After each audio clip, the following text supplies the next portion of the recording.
আসসালামু আলাইকুম, কেমন আছেন সবাই? শীতের রাতটা এত বেশি বড়, সন্ধ্যার পর থেকেই শুধু হাবিজাবি খেতে ইচ্ছা করে, ফাস্টফুডের জাল কিছু যে কোনো কিছুই খেতে ইচ্ছা করে। তো ঘরে আবার এক টুকরা ক্যাপসিকাম আছে, তো ভাবলাম এটা দিয়ে আজকে কিছু একটা রান্না করব। আর রাতের বেলা না মোটেও এখন আর ভাত খেতে ইচ্ছা করে না, ঝটপট কিছু রান্না করে গরম গরম খেতেই কিন্তু এখন অনেক বেশি ভালো লাগে। আর আজকে ভাবলাম যে এক টুকরা যেহেতু ক্যাপসিকাম আছে, এটা দিয়ে হচ্ছে চাউমিন রান্না করব। আর আগে থেকে কিছু ছোট ছোট চিকেন মেরিনেট করা ছিল, সেগুলো দিয়ে রাইসা বুড়ির জন্য চিকেন ফ্রাই করব। ও হচ্ছে আবার চাউমিনটা পছন্দ করে না, কিন্তু রাইসার পাপা আবার চাউমিনটা অনেক বেশি পছন্দ করে। চাউমিনটা আপনারা চাইলে শুধুমাত্র মুরগির মাংস বা শুধুমাত্র ডিম দিয়ে রান্না করতে পারেন, কিন্তু আমার কাছে দুইটা মিক্স করে রান্না করতে অনেক বেশি ভালো লাগে। আর মুরগির মাংসগুলো আজকে একটু লম্বা লম্বা করে কেটে নিতেছি। এভাবে করে চাউমিনে দিলে কিন্তু খেতে বেশ ভালো লাগে। তার সাথে একটু ক্যাপসিকামের পরিমাণটা একটু বেশি করে দিব। ক্যাপসিকামটা হচ্ছে একটু কাঁচা কাঁচা যে গ্রানটা আছে, সেটা আমার কাছে অনেক বেশি ভালো লাগে। তো এখানে হচ্ছে কাটাকুটির কাজ সব শেষ করে এখানে চাউমিনটা হচ্ছে সেদ্ধ করে নিব। আর রাইসা বুড়ি তো কিভাবে অপেক্ষা করতেছে সেটা তো দেখতেই পেলেন। রাইসা বুড়ি হচ্ছে আমার পাশেই বসেছিল।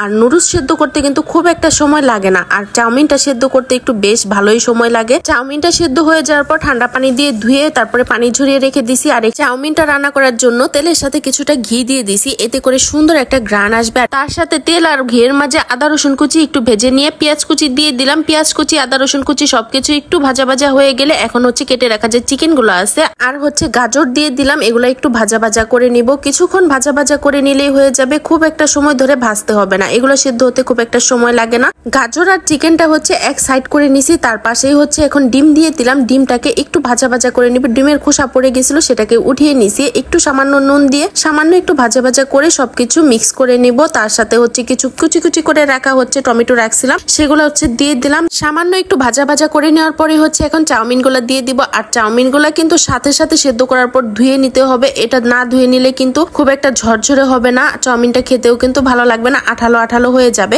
এখন হচ্ছে চাউমিনের উপরে একে একে সবগুলা সস দিয়ে দিছি। আর tomato sauce, soya sauce, oyster sauce আর হচ্ছে সুইট চিলি সস, সবগুলা সস দিয়ে এখন নাড়াচাড়া করে নিব। আর কিছুক্ষণ নাড়াচাড়া করার পর হচ্ছে ক্যাপসিকাম গুলা দিয়ে দিছি। ক্যাপসিকাম দিয়ে খুব একটা ভাজা ভাজা করতে হবে না, অল্প সময়ে রান্নাটা হয়ে যাবে, যাতে ক্যাপসিকাম গুলা কাঁচা কাঁচা থাকে আর কাঁচা কাঁচা সুন্দর একটা গ্রান আসে। এতে করে কিন্তু চাউমিনটা খেতে অনেক বেশি ভালো লাগে। ফ্রাইড রাইস বা চাউমিন যে কোনো কিছুর মাঝে হচ্ছে আমি ক্যাপসিকাম দিলে হচ্ছে ওই খাবারটা আমি বেশিক্ষণ রান্না বান্না করি না। কাঁচা কাঁচা যে ক্যাপসিকামের গ্রানটা সেটা হচ্ছে নষ্ট হয়ে যায়, আর তখন হচ্ছে খেতেও খুব একটা ভালো লাগে না। চাউমিন রান্নাটা তো হয়ে গেল, এখন হচ্ছে চিকেন ফ্রাই গুলা ভেজে নিব। ছোট ছোট চিকেন ফ্রাই গুলা রাইসা হচ্ছে অনেক বেশি পছন্দ করে। আর প্রথমেই হচ্ছে ওকে ভেজে এক খোলা নামিয়ে দিছি। বুড়ি হচ্ছে বসে সস দিয়ে খেয়ে নিছে। আর এদিকে হচ্ছে রাইসার পাপা বাসায় আসার পর দেখে তো অবাক হয়ে গেছে যে চাউমিন রান্না করছি, তার সাথে চিকেন ফ্রাই, তার পছন্দের চাউমিনটা রাইসার পাপা অনেক বেশি পছন্দ করে। আর চাউমিনটা খেতে মাশাআল্লাহ অনেক বেশি মজা হয়েছে। তার সাথে এই ঝুরা চিকেন গুলাও খেতে কিন্তু অনেক বেশি পছন্দ করে। সেই সাথে আজকে চিকেন ফ্রাই আর চাউমিন রান্নার ভিডিওটা আপনাদের কাছে কেমন লাগলো অবশ্যই কিন্তু কমেন্ট করে জানাবেন। লাইক কমেন্ট শেয়ার করে দিবেন, পেজটাতে ফলো দিয়ে দিবেন, ইউটিউব চ্যানেলটা সাবস্ক্রাইব করে দিবেন। আজকের মতো ভিডিওটা এখানে শেষ করছি। আল্লাহ হাফেজ, ভালো থাকবেন সবাই।